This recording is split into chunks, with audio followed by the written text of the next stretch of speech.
Hello, everyone, and welcome back to another episode of the Psychology of Business podcast. I'm your host, Dr. Brandon Griffin, and joining me in my virtual studio today is Dr. Gary Daynes. How are you doing, Gary? I'm well. I'm well. Thanks, Brandon. It's great to be able to spend some time with you today. Gary, do you want to give us a background about who you are? I came across your name on LinkedIn. We've been connected for some time, but you've done work in the education sphere. You are doing educational consulting and consulting with other firms. But could you give us your background, your educational background, your work background, and what you're doing now? Yeah, Brandon, thanks. So I'm a historian by training and got a PhD in American history, started teaching at a very large university where, the average class size, because I was a brand new faculty member, was like several hundred at a time. And I thought, like, on the one hand, this is kind of fun. But on the other hand, I wasn't sure that learning was actually taking place. So early in my career, I moved to a small university, Westminster College, now Westminster University in Salt Lake City, Utah. And since that time, I've had a mix of roles. I've often taught, but usually have also done administrative work on the side. So I launched a Center for Civic Engagement. I was an associate provost. And now at this point in my career, I've been a provost at two schools, a vice president for enrollment at three schools. And for the past several years, have been doing consulting work on the side with small distinctive organizations, often colleges, but sometimes schools or nonprofits or churches. And most of the consulting around helping those organizations get clear on who they really are, what their distinctives are, and then line up their operations with that thing, right? Their vision, their mission, and the actual people that they serve. So instead of trying to sort of be a big generic organization, even if they're small, to try to actually be a small, focused, distinctive organization and both take advantage of that, but also be willing to be guided by the constraints, to not try to do everything, to not compete with the bigger organization if you are small and focused. So I live in Winston-Salem, North Carolina now, but grew up in the West in Utah and Colorado. So that's me. Wonderful. So the reason why I wanted to interview you is you're coming out with a book. The book is called How to Be a Small College, Essays on Small Schools and the Communities that Support Them. So you talked about how you started your career, you were at a large university, and now you're interested in helping small colleges really find their niche, stand out. Do you want to walk us through some of the challenge? Well, before we do that, actually, do you want to define what a small college is? Because everyone may Yeah. have a different idea of what small is. Yeah, no, that's a great question. So in the United States, right, there are several thousand colleges and universities. The ones that are most well known are either large, by which I might say it has more than 15,000 students, but many of them have 20, 30, 40,000, right? So they're either large in scale and or they are large in prestige. So you might think of an institution like Harvard or Yale that doesn't have 40,000 students, but it really helps shape the mindset, policy, the sort of assumptions that exist out there about what colleges and universities are. So, on the other end of the scale, you have thousands of small colleges, some of them public, but most of them independent colleges. And many of them were founded by religious organizations or civic organizations. They tend to sometimes be in small towns or in neighborhoods in large cities. And these are the sorts of institutions that I'm most interested in, both because I think they're in a really tough spot in the market, right? Like if you have 1,000 students and you're in rural Iowa, it's harder to flourish than if you have 40,000 students and you're in Boston. But also because I think these sorts of institutions both serve an audience that isn't well served by larger universities, and they hold out the possibility or the promise of offering the sort of education which I think is distinctive and which might actually enrich both the local community and the lives of the students and the families who go there, but also our broader culture, right? So you might think of these schools as the equivalent to like an artisan bakery or a craft brewery, right? They do a few things, they do them well. They often aren't well known. They often aren't well resourced. They're sometimes in out of the way places. But I care a lot about these schools, both because I've worked in a number of them, I've consulted with them, but I think because they are an essential part of what it means to have a good society in the United States. Or to say it the other way around, if they were to die or to weaken, we would have a diminished society, not just a diminished higher education sphere, but those communities, the families, the lives of the students who go there would be diminished because they didn't have access to these sorts of institutions. So when I'm talking about a small college, then small in enrollment, often not well resourced, sometimes in out of the way places, and certainly not the sort of school that you would hear about if you turned on ESPN or if you read the New York Times. Those aren't the sorts of schools I'm interested in. So I think all colleges and universities are facing an issue with enrollment, with, we're going to hit a population declines, kind of this demographic cliff in the upcoming years. So we started to see some smaller colleges and universities really struggle, and I've even heard some closings. But from the student side, what do these smaller colleges offer that maybe a larger university? For me, I'm in the state of Alabama, that University of Alabama or one of these larger schools can't provide, because I chose my school, one, out of, it was just close proximity to my home. It's, I got a scholarship, but it was a school with 45,000 students, Utah Valley University. So talking about a school with 1,000 students in rural Iowa, why would I choose that, or why would a student choose that versus a state flagship? Yeah. So first of all, I'm not making the argument that like every single student should prefer a little school over a big Yeah. school. I went to a big university as an undergraduate. Some of my kids went to big universities. It was the right fit. So for a student, really finding the right fit is the most important thing. Now, I think there are components of fit that exist at small colleges that may not exist at larger ones. One of the things that you talked about, which I think is really important, is locality, right? I mean, we tend to think about students making a choice amongst all the universities in America. Well, that's just nonsense, right? Like most students go to school within 100 miles of where they live. So if you happen to live in rural Iowa, sure, you might be close to the University of Iowa, but you might also be close to St. Ambrose University or Mount Mary or Mount Mercy or something like that. And so that close proximity matters. So I think that's one thing. A second thing is that even though every college and university in the United States says, we have small class sizes, your faculty members will know you by name, you will not be a number, those things I think are more likely to be true at a well organized, systematized, well thought through small college than they are at a large university. Now, it's true that small colleges don't always do those things well, right? They often are small, they have broken systems, nobody knows who you are, you like try to add a class and nobody can figure out how to do it, right? So it's not, to be at a small college is not a panacea, but nonetheless, those sorts of things that many people care about often exist at small colleges. But the thing that I think is most that has the greatest potential for small colleges is the possibility of having a distinctive educational experience that is truly forms you in relationship with the community that you care about. So again, if you look at the small colleges and universities that are out there, many of them have religious origins. And now they may have stepped away from those in the recent past. And I think that's actually a problem, right? I mean, many small colleges have become more generic. And if you're generic, why would somebody choose you as opposed to a less expensive, better resourced public university down the road? But the religious origins or the civic origins of those schools often have particular views about what it means to be a human being, what it means to contribute to society, how it is that you might be formed and choose a vocation. And I think those things matter, right? And they particularly matter at a time when there's uncertainty, broad uncertainty in American society about the purpose of education, about the quality of our political life, about what it means to have a good job.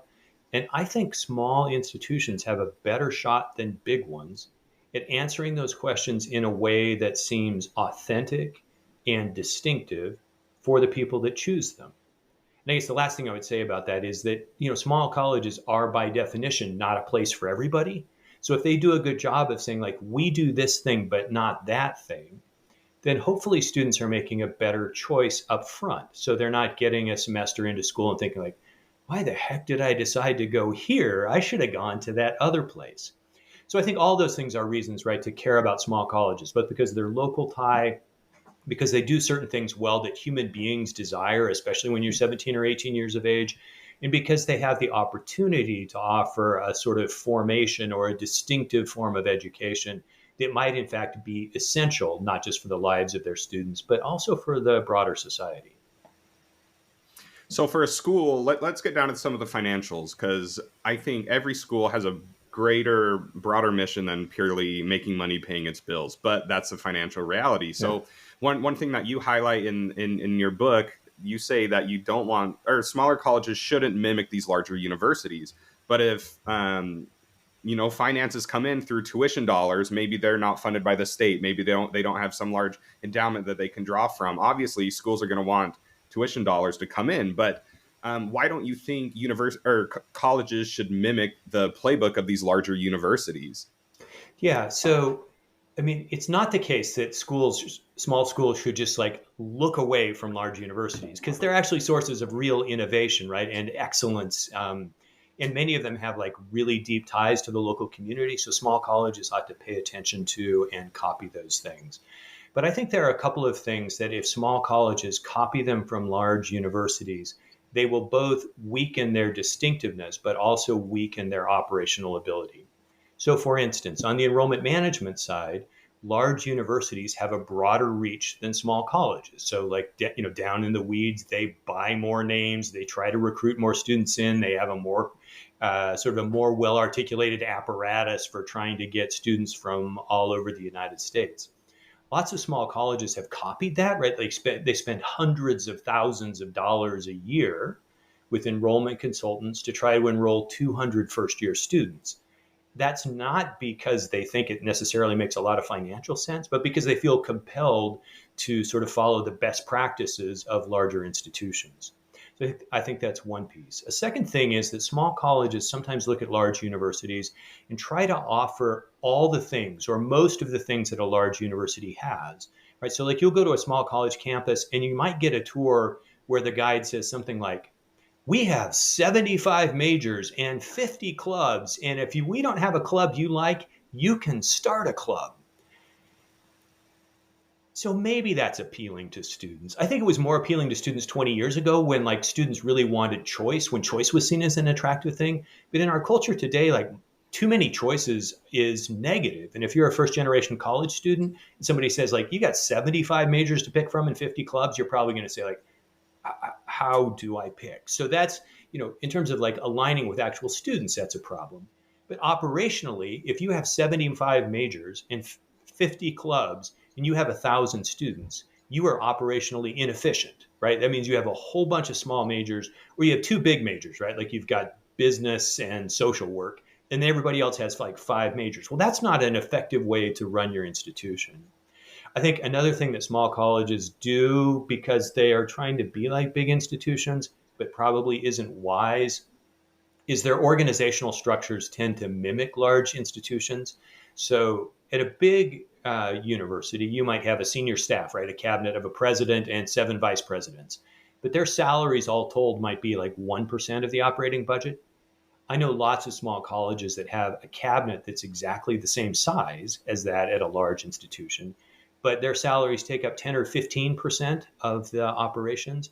So if you just like think about the bottom line, then a student's paying you $10,000 in tuition and another $10,000 to live on campus, and 15% of the personnel costs are tied up in 10 people who don't actually generate revenue, then it's probably just a business model that doesn't make good sense, right? So I think all of those things are ways in which small colleges, by looking to large universities or by assuming that they can grow into a large university, that that's a desirable thing, have sort of built operations that both lead them to be unfocused, that may not actually speak well to the students who are most likely to go to them, and that bring their bottom line into question. And so part of the work that I sort of argue for in the book, and part of the work that I do with my consulting company, is to help schools say, this is our mission. These are the things that are essential to it. This is how much revenue we actually get from the actual students who want to come in.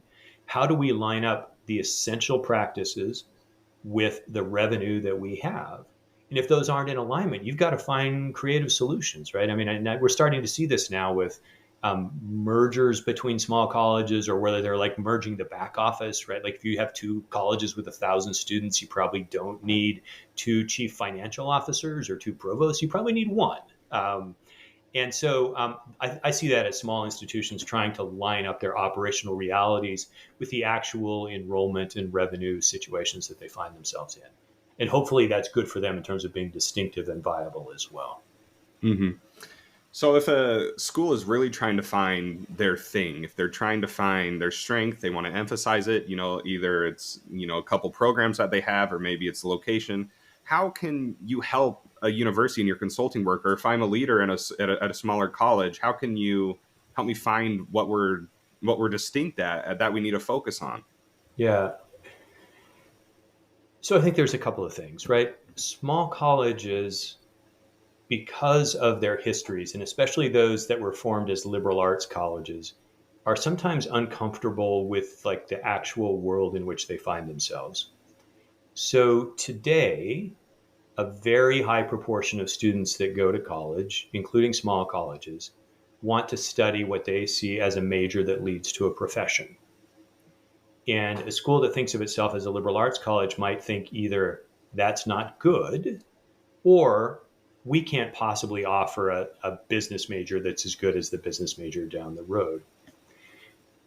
Those sorts of institutions, I would encourage to bear in mind that through most of history, the liberal arts actually were professional degrees, right? They led you to be a priest or a business owner, or to start a school, or to work in journalism, or to become an attorney, or to become a teacher. Right? So it's not that the liberal arts and getting a job are in tension with each other. Historically, they've been in alignment with each other. It's just that the jobs are different today than they used to be. So, anyways, that's one thing. Like, pay attention to what your students are interested in, and the things that they are interested in that you can provide well, provide them very well, and provide them in a distinctive way. So I've seen all sorts of small colleges, for instance, that have business or data analytics programs, which are flourishing at big universities.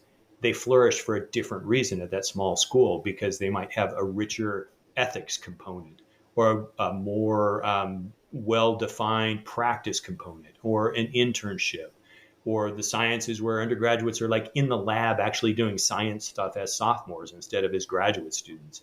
That is to say that there are ways to pay attention to the actual world, the actual interests of your students, and then line up your programs with them. I think a second thing, and this is both for the good of the college and also the good of the communities that support them, is that small colleges need to be more deeply committed to local economic development, right? Like if most of your students come from the locality from within 100 miles of you, and the economy within 100 miles of you is struggling, you will have fewer students who are willing to come to your institution and pay tuition. So it seems to me that part of this, both the civic mission, the survival story, and also the learning that small colleges can provide to their students, is by being deeply involved in the economic and civic life of their communities, even if the majors that you offer aren't necessarily economic development sorts of majors. And I guess the final thing I would say is that I'm seeing a return or a reassertion amongst small colleges of some of their founding values, especially if they are religious values. And this is super interesting to me, right? Because young people are the least religious cohort in American society. So you might think it's dumb to reassert religious values when young people don't care about them. But I think the thing that religious values do allow schools to do is, like we were talking about at the beginning, sort of frame up a set of ways that a student becomes an adult that actually have meaning. They also, of course, allow an institution to say, we do this thing, but we don't do that other thing.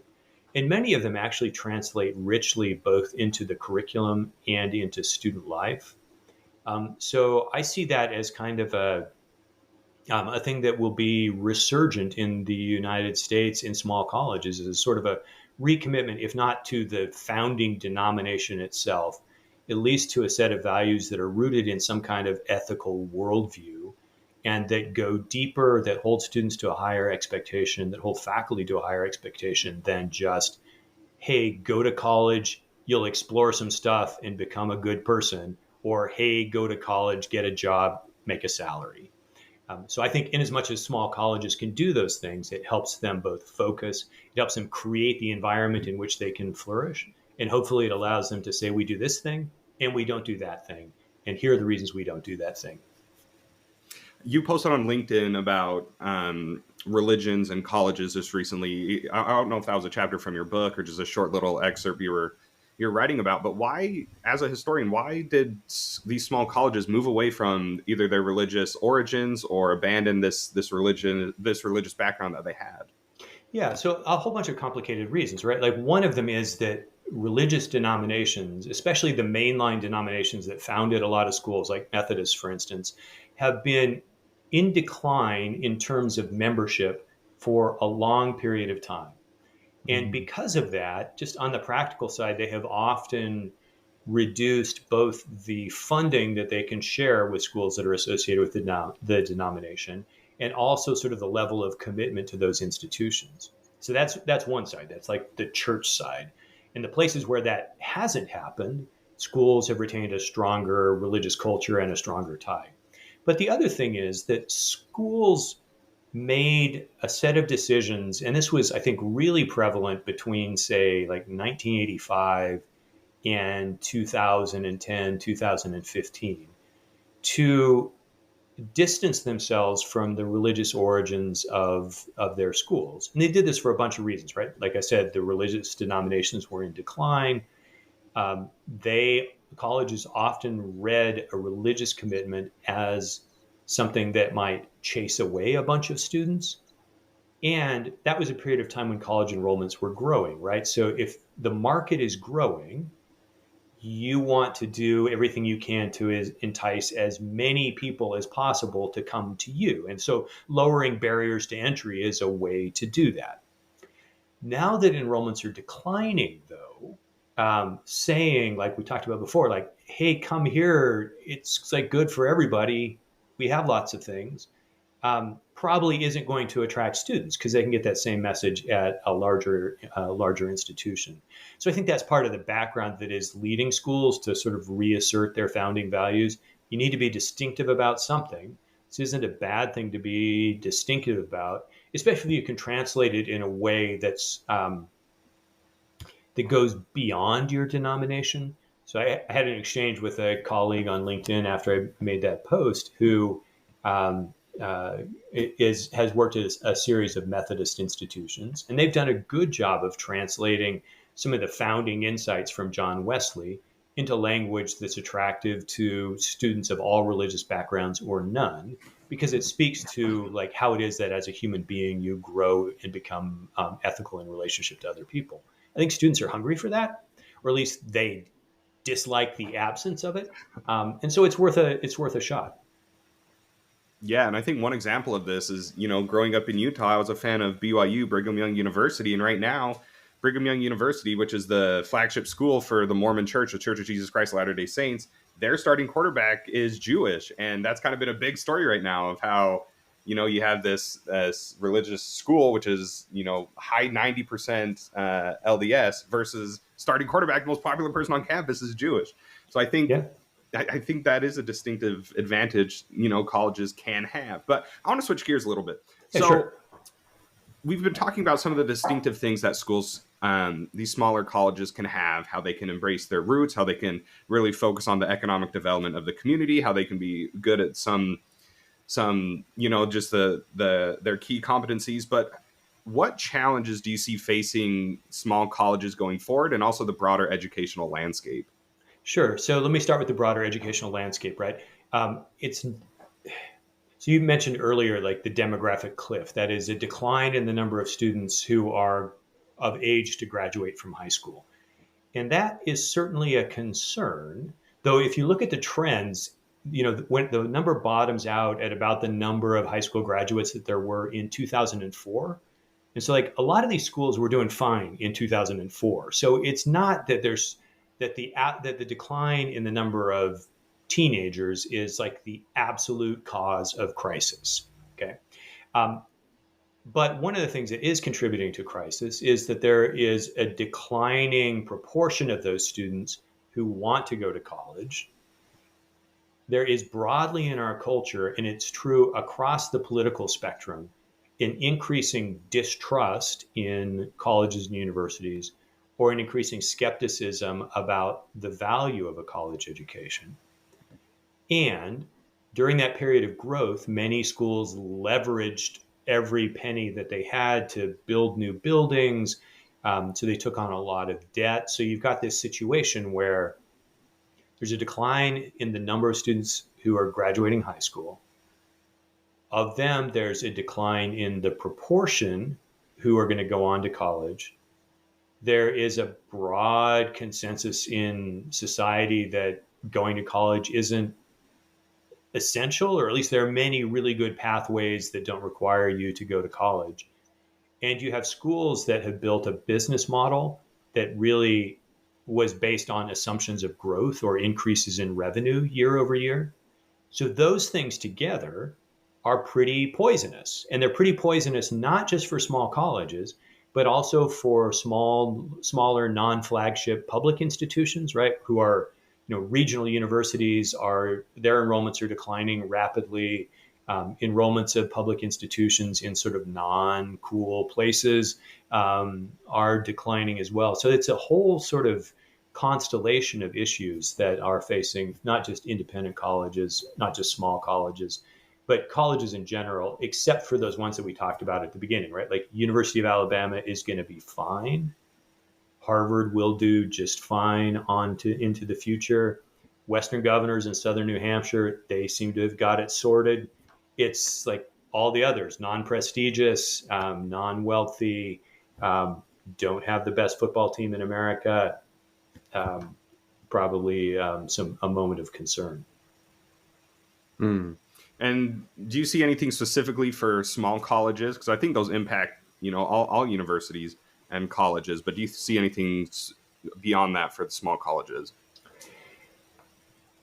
Yeah. So some of it are extensions of those things, right? So like the narrative that's out there about wokeness, um, particularly focuses on independent colleges, right? So the Congress called in the president of MIT and Columbia and Penn and Harvard for hearings about wokeness. Well, those are four very prominent independent schools, and that sort of context spills over into small private colleges as well. So I think that's one sort of exacerbation of the problem. I'm not sure that's a word, but it should be a word, right? It makes the problem worse for small institutions. A second of them is that, I mean, we live in a country where wealth and population is flowing to major metropolitan areas, particularly on the coast. So you could be a great small college in rural Iowa, and if the population continues to empty out, you may not be able to make a go of it. And so small schools are face a much more immediate existential challenge, particularly because they don't have the sort of subsidies that a public university would in that same geographic location. Um, and then I think it's likely to be the case that many small schools will find it impossible to make the adjustments to their operations, like to make the bottom line work out on their balance sheet in a way that will help them survive. So I'm actually super interested in a little trend that hasn't gotten a lot of coverage, but it is people starting new, very small colleges. Um, and they're doing that in part because they are responding to cultural change, in part because they want to create like anti-woke schools. There's a number of those. But it's also the case that if you were going to build a college from the ground up, you probably wouldn't build one that looks exactly like the ones that we have today. And it's simpler, at least conceptually, to do it as an entrepreneur than it is to try to take something that's already in place, probably, and readjust the whole apparatus and deal with like the built environment and your debt covenants and all that stuff to get to sustainability. So I expect we will have more small colleges that close, more of the ones that don't close be smaller and smaller. But we'll also see, I think, a flowering of new small colleges getting built. They'll probably be low cost. They won't have like big campuses the way that colleges do today. They may be very distinctive, but they will figure out how to get by with 200 students or 500 students instead of 2,000 or 5,000 students. So I think that's worth keeping our eyes on. And I think that would be very, very appealing to, different students, whether you're an adult learner, whether you're a first generation college student, if you're someone who has to work and maybe you don't want the things that come with the traditional college experience. Like maybe you don't want to go live on the dorm for 4 years. Maybe you don't want to do all the things, but you have a family, or you just want to get in, get out, get it done. I could see, some of these new schools popping up doing that. So I think that's a great thing. I didn't realize that was a thing. So I think that's a fascinating trend. Yeah, I mean, to your point, there's this little school that just opened up this year, right, called the College of St. Joseph the Worker. It's in Steubenville, Ohio. It's a Catholic institution, and it mixes sort of classical liberal arts education with training in the trades. It's super interesting, right? Hmm. There's a school that got founded 2 years ago in Raleigh, North Carolina, called Thales College, and they don't have, you can move to Raleigh, but you got to get your own apartment. There are three majors there: classical liberal arts, education, and engineering, because they think that they've got niches there. It's a super tightly defined curriculum. You don't get a lot of choice, but that means it's also efficient and the outcomes are consistent across the students.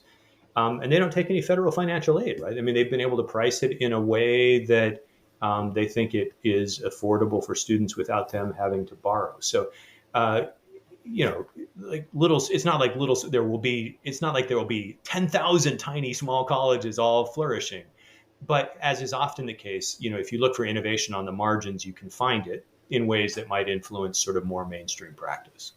And I've even seen, I don't know if this would count, but like Peterson University, I've seen Jordan Peterson has all of his material. He's launching something. I don't necessarily think you can get credentials on there, but it's more just the information that's going to be accessible. But I want to make you I want to make you mad for a little bit. So Yeah. hypothetical, I'm a business professor.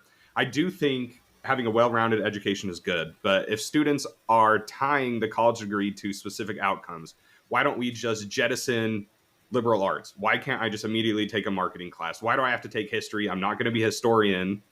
So thinking broad, moving away from small colleges, but just education in general. Why do I need to waste my first 2 years of school if it's not going to apply to my career? Yeah, that's a serious question, right? And one that small colleges and large universities have shied away from. It is true that general education in the first couple of years, unless it's like super well designed and incredibly well taught, wastes a lot of people's time because it's got learning all backwards, right? Like people tend to learn from the specific to the abstract, but the way our college curriculum is designed is from the abstract to the specific, right? Like study philosophy, then learn how to write a marketing plan. That doesn't match both where students are when they come to an institution, and it doesn't match how our intellect develops as a human being. So I think it would be actually a super interesting experiment to flip the curriculum. You want to be in marketing, start with marketing, and then take a philosophy class as a senior. It probably makes the philosophy class or the general education more applicable to the real world work that you will be doing. You're probably better able to understand what Aristotle has to do with marketing. Um, so I'm sort of with you, Brandon, and I can imagine ways that in fact, I think we probably see this in a lot of trade schools where people learn in a sort of a hands-on sense the lessons that might be taught in the abstract in general education, right? Like if you're a contractor, you're problem solving all day long, right? Like no piece of wood is actually straight, no straight line. Walls aren't vertical. You got to figure all this stuff out.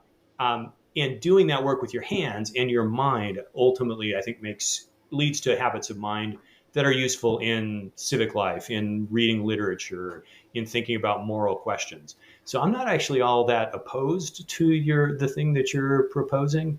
And you could imagine a school that really took advantage of that and did something fantastic.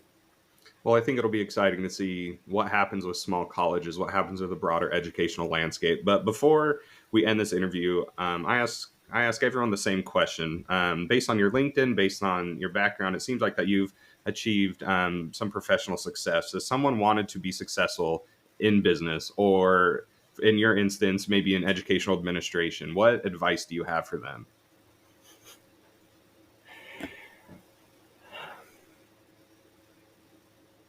Do not think that you're going to have a career trajectory, right? Like that there's this path that you follow. Maybe you will, but you should imagine your life less as a path than as a map. Um, and that way, at any moment in your life, you can look around and say, like, oh, here I am on the landscape of my life. I say this because I told myself for a long time, Gary, you're going to be a college president. So I took a series of decisions that I thought were setting me up to be a college president. And I got on the cusp of it, and I discovered two things. One, I think the job of college president probably is not all that attractive. And two, nobody wanted to hire me as a college president. Now, maybe those two things went together. So it forced me to take a look around, right? I'd failed to do that. I just thought like, oh, straight path, college president, we'll live in the house, we'll have people eating breakfast in our kitchen and donating money, right? And then I looked around one day and realized that that wasn't it. And it required me to lift my head up, to see the world in which I lived, and to realize that it was great without me needing to be a college president, and that there were all sorts of things that I could do, that I had done, that had real meaning, that I could only grasp when I gave up this notion that my life was going to be in a straight line, and instead was willing to see the environment in which I was working and come to love that particular environment. So, in the same way that a small school needs to embrace the community, the landscape around it, I think people need to do the same sort of thing throughout their lives. I think that's beautiful. Thank you for sharing that. In my mind, I have a trajectory that I want to go to, but I'll try to keep that in mind if things, take an exciting new turn or don't pan out how I want it. Well, I hope So your trajectory is the right one for you and that it brings you success and happiness, to be sure. thank you, Gary. If people want to connect with you, if they want to reach out to you, if they want to hire you, where do they go? Yeah, so my website is gdaynes.com. That's GDAYNES.com. My company's called Back Porch Consulting, or you can email me at gdaynes@gmail.com. Wonderful. So everyone look out for Gary Daynes' book, How to Be a Small College, Essays on Small Schools and the Communities that Support Them. When will that be released? It'll be released late next summer. Wonderful. So thank you so much for coming on. Everyone, thank you so much for watching. Please like, comment, subscribe. Go follow Gary Daynes. Hire him for your consulting work. But everyone, you have a great day and happy learning. Take care.